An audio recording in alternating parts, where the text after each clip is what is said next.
¿Qué hay detrás?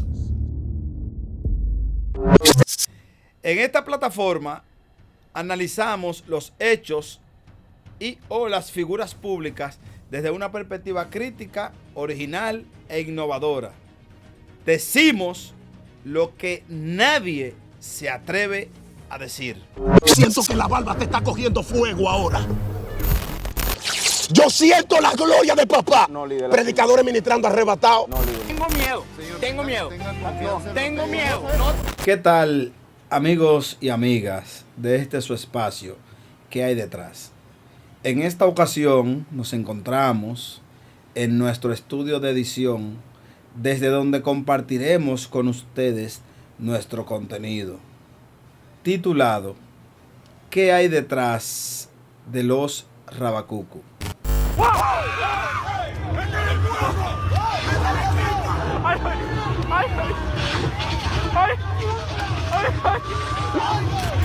Para analizar qué hay detrás de los Rabacucu, nos abocaremos a ver el contexto histórico religioso del cristianismo, sobre todo la reforma protestante o la reforma luterana.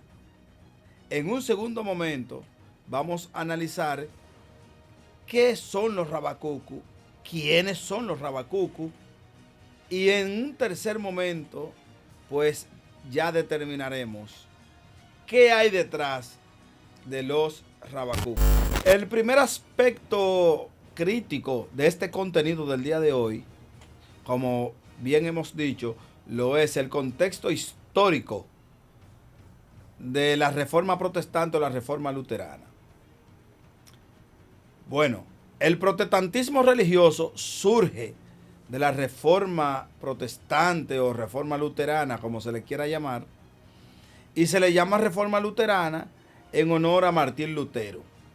Martín Lutero era un miembro de la Iglesia Católica, Apostólica y Romana. Y junto a un grupo de personas que compartían sus ideales, pues decidió llevar a cabo un conjunto de transformaciones en la Iglesia Católica que no fueron bien acogidas por los líderes religiosos de esa denominación o de esa congregación o de esa religión en ese momento. ¿Qué resulta? Que al no recibir aquiescencia este conjunto de ideas y de nuevos pensamientos llevados a cabo o liderados por Martín Lutero, pues Martín Lutero decide dividir la Iglesia Católica bajo el fundamento de que ésta ya no representa los intereses de las almas que necesitan ser salvadas. Y sobre todo porque la Iglesia Católica, desde el entender de Martín Lutero, pues se había dedicado única y exclusivamente a predicar el evangelio y a dar el perdón a las clases más pudientes, económicamente hablando, de la época.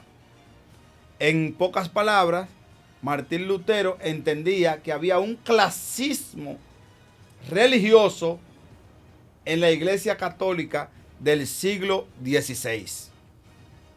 Desde la perspectiva de Martín Lutero, la Iglesia se había dedicado a vender el perdón y a predicar el evangelio a las clases pudientes de la época, en el entendido de que éstas podían pagar mejor el perdón, diezmar mejor, dar mejores ofrendas y por ende capitalizar mejor la iglesia para el ejercicio del ministerio, lo que a juicio de Martín Lutero y sus seguidores pues desvirtualizaba la obra divina del Espíritu Santo en la tierra. Hacemos este contexto religioso para aterrizar, hacemos este contexto religioso histórico del cristianismo para aterrizar en el contexto actual del protestantismo religioso. Como bien hemos establecido, el protestantismo religioso es el resultado de esa reforma luterana que hemos explicado con anterioridad. ¿Y qué ha sucedido con el protestantismo religioso de un tiempo para acá? Más bien, desde el año 2000 en adelante, si pudiéramos establecer un tiempo. Bueno, algunos líderes religiosos, y ya pasamos a nuestro segundo punto de análisis, que es el contexto actual del protestantismo religioso. ¿Y qué es lo que está ocurriendo con el protestantismo religioso? Sobre todo en el protestantismo pentecostal.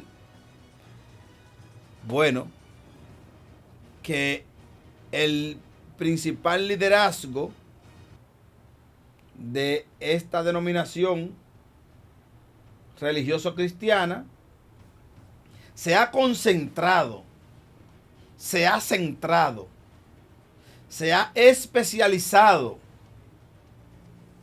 en predicar el evangelio y otorgar el perdón, si se quiere decir así, que a ellos no les gusta que le llamen así, de esa manera, porque entienden que el perdón solo lo da Jesucristo, pero se han especializado en predicar la palabra a determinados extractos sociales, sobre todo los de clase media alta y hasta los sectores mucho más pudientes de esta sociedad dominicana, abandonando a su suerte desde la perspectiva de algunos líderes religiosos de los sectores deprimidos, abandonando a su suerte a las almas, a los feligreses de los sectores marginados.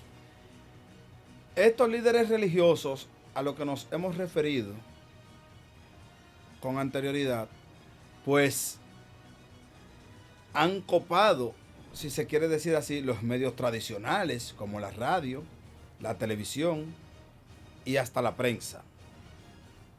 Y han hecho un ejercicio mediático del evangelio y por vía de consecuencia, pues han concentrado en sus figuras el liderazgo mediático del evangelio cristiano protestante. Por citar algunos nombres, el pastor Ezequiel Molina y su denominación religiosa tienen medios de comunicación, canales, emisoras. Yesenia Ten, ¿dónde tiene ubicado el templo religioso desde donde ella predica? El mismo pastor Rafi Paz, ¿dónde está ubicado el templo religioso desde donde predica la palabra de Dios?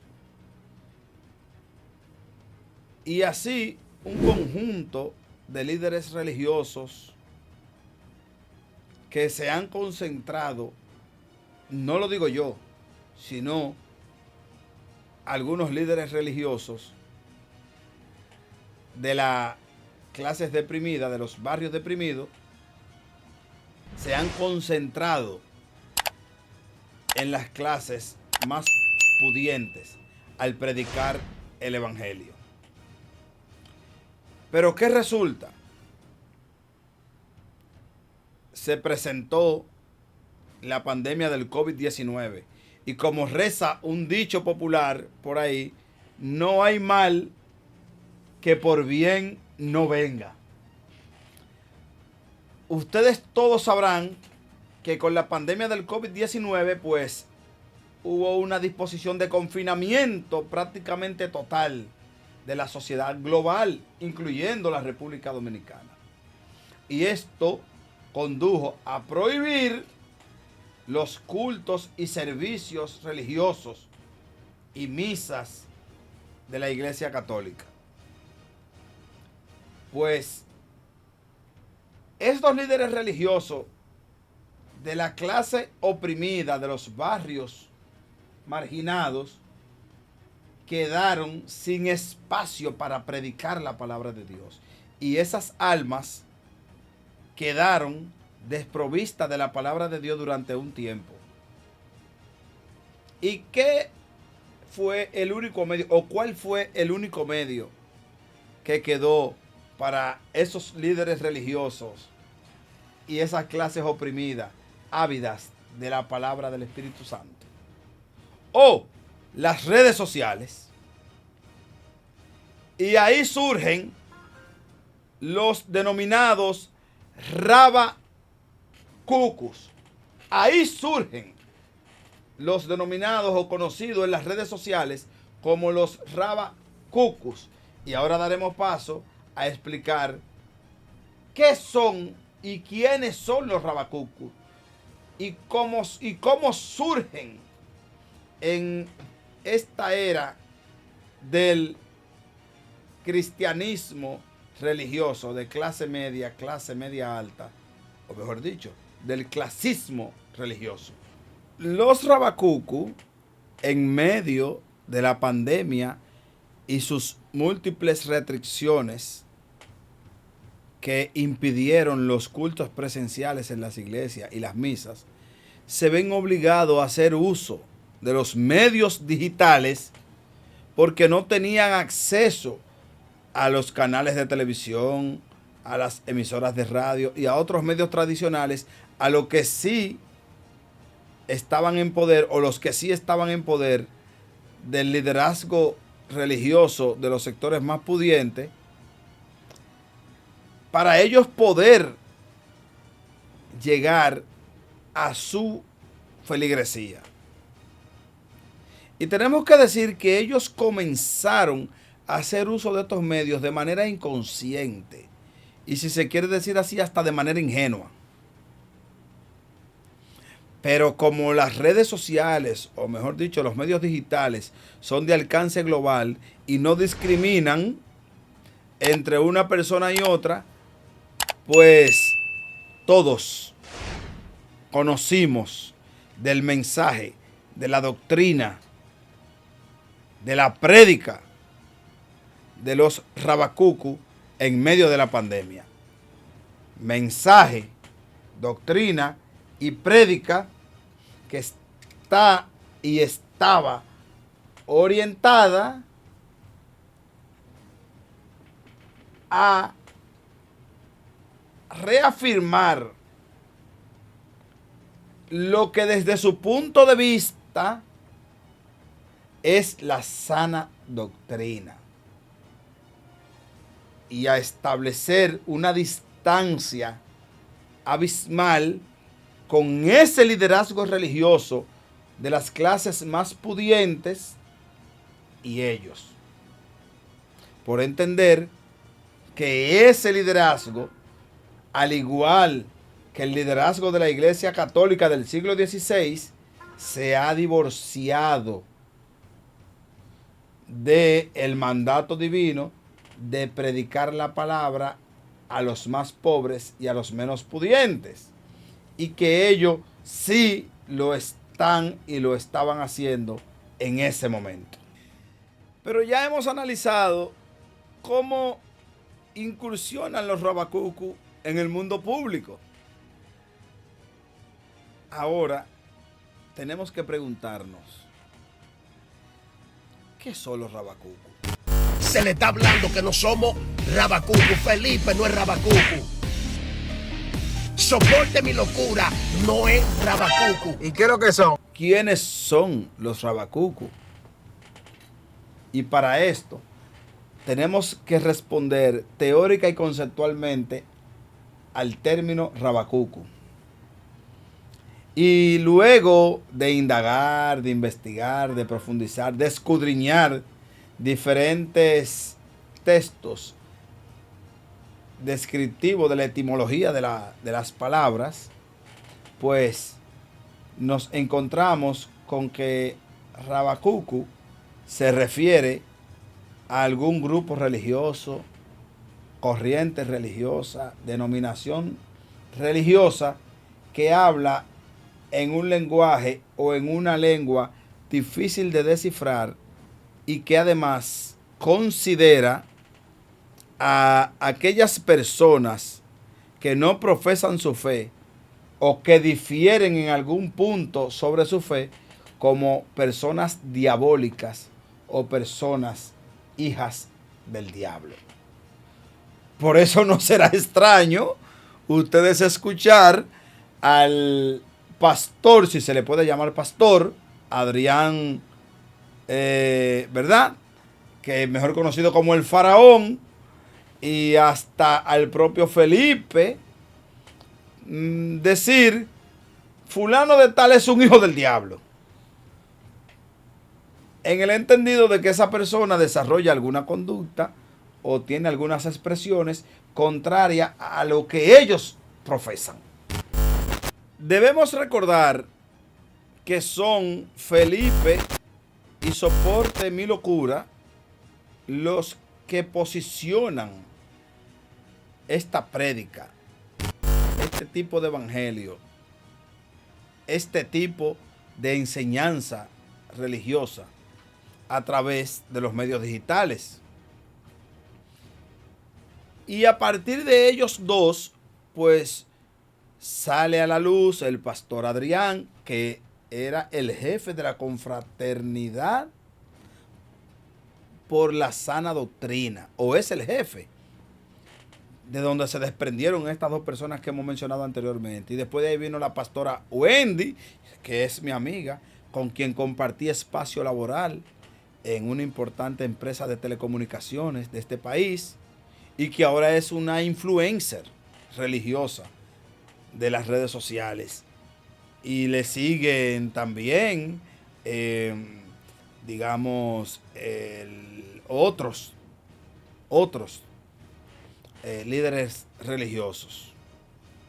Bueno, el caso es que una vez posicionada la sana doctrina, o los rabacucu como se le conoce, ha habido una serie de contradicciones entre ellos. El video va para los 4 perros del diablo. ¿Quiénes son los 4 perros del diablo? Felipe, Nahum, Richard y Parra.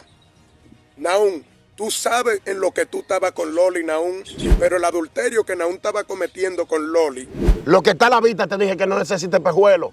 Cuando tú ves que un hombre se para en un altar y lo primero que dice, Dios bendiga a todos, hay un espíritu ahí. Está raro. Pero claro, está rarísimo. Y usted se preguntará, pero ¿por qué estas contradicciones? Sencillo. Como esa corriente religiosa ha elegido las redes sociales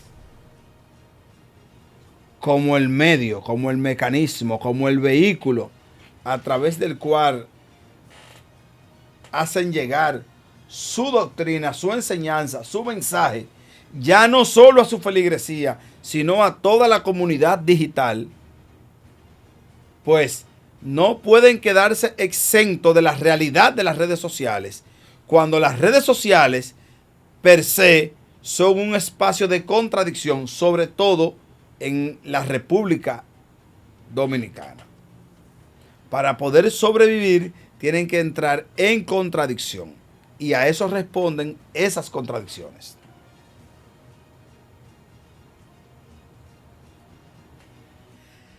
Habiendo profundizado y analizado ya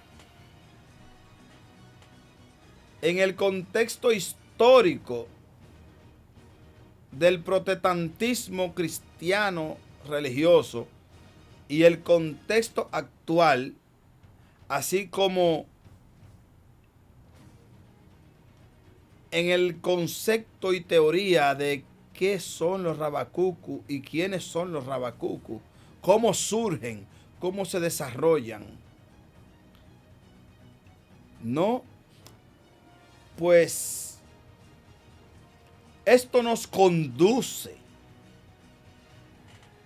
a pensar, a colegir, a estar de acuerdo, a coincidir en que los Rabacucu constituyen un movimiento religioso protestante que representa la antítesis del liderazgo religioso de las clases pudientes.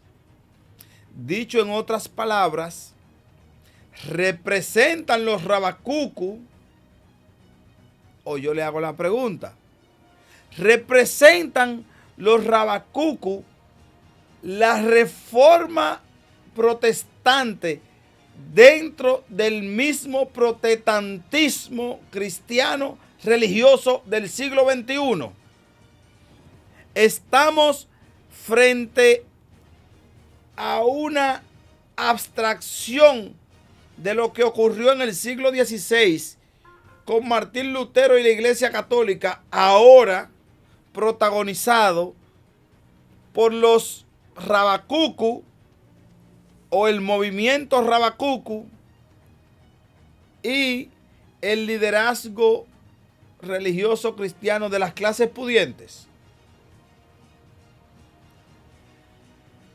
¿Pudiera ser eso lo que hay detrás de los Rabacucu? Son los Rabacucus el movimiento antítesis de ese liderazgo cristiano religioso de las clases pudientes.